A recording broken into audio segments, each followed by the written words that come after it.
In this lesson, we're going to talk about how to find cool little licks right under your fingers when you're holding down a chord. Let's get to it.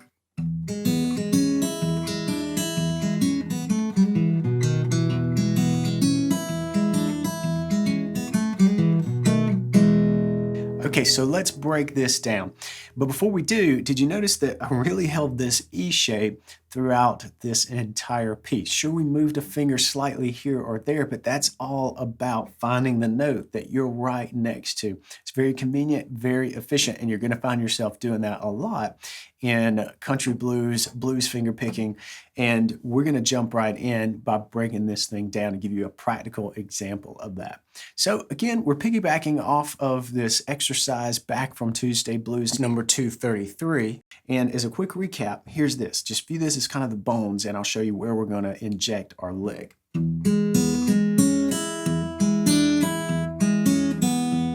That's the basic movement. So we got a dead bass, and then we're really using this G sharp on the third string as kind of a filler note. It's on the offbeat quite a bit here. C sharp, E, then up to the D, E, and then C sharp, B. That's what the melody is doing. And again, we're weaving that third string in a couple times here. More than a couple, quite a bit. But now right there at the end of this little movement with the melody, that's a great place to inject a little lick. And that's where we're gonna put in our first lick. And what we're gonna do to get there is right after this, right after we pick up from the C sharp to the B, you're gonna flatten out your ring finger and catch. So we're still kind of viewing this as E, right? We're holding down this E, but flatten down that ring finger to catch the A on the third string, second fret. So quick move, and you can stay locked into your chord. Just collapse that first knuckle right here to flatten out and catch that note. Then you're going to pick up and kind of return to your E shape, right, where you've got your fingers nice and arched and coming down more directly onto the string, because that's just good technique, helps you get a good sound versus kind of laying flat where you get a lot of junk in there that you don't want. So that should be the way you're fretting this E chord. And again, we collapse, then pick up, back to the chord, but pick up your index finger when you do this, because we're going to hammer on from the open third string to that G sharp. So that's the move. That's the end of the melody.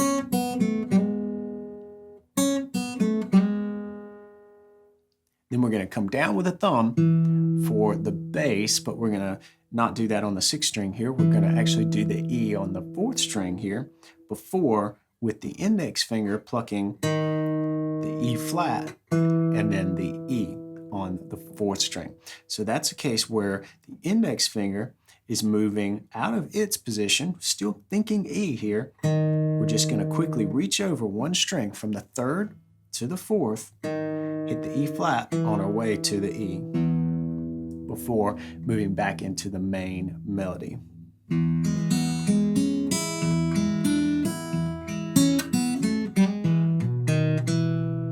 And we left out one note there, and it's the B just before we do that E flat to E move.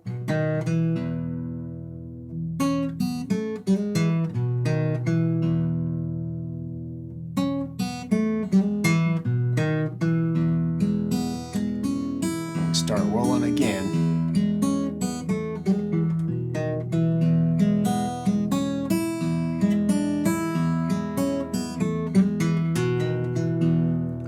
So here how we've got the melody going, but we just injected that little lick. You apply a palm mute and play this at a good comfortable tempo, and you've got a more interesting part happening here. You got the melody, but we're backing it up with this cool little lick that just weaves in there briefly. And the point of today's lesson is that it falls right under the chord. You don't have to reach far, you're not getting out of position, and that's very helpful, especially if you're getting started with finger picking. Just hold this chord, view that as your anchor, and definitely play your lick and come back to it. And what we're going to do now is give you a slightly different twist on the lick, and it works great with a couple of fingers moving here as well. So let's play through the second lick that you can put at the end of our little example here.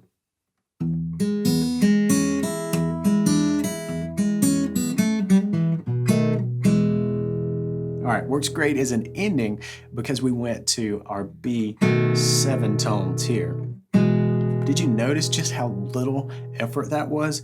I'm taking my ring finger, moving it down a string. I'm taking my index finger, moving it up a string. Up, down, depending on which way you're talking about.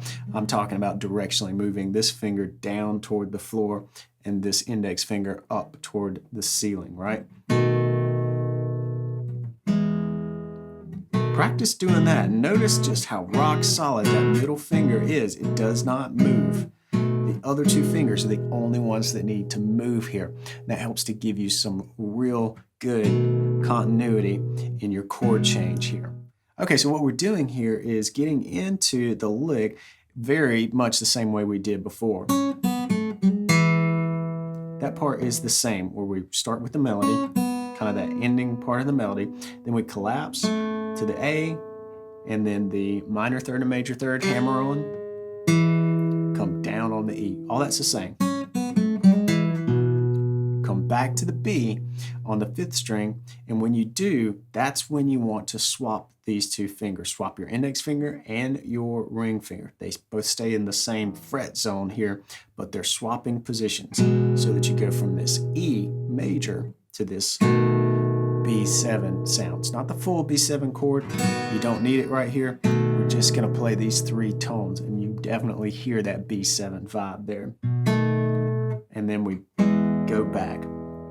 And a good thing to do here would be to pluck the bass, because this really sounds like an ending since we're going to that big 5 chord. Pluck the bass, the 4th string, and the 3rd string to kind of round this out.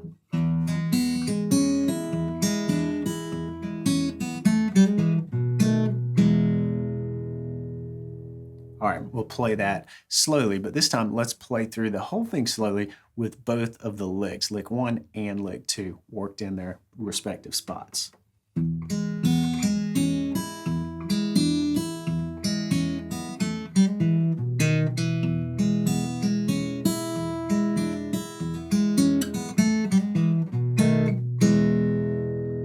And for fun, let's speed it up.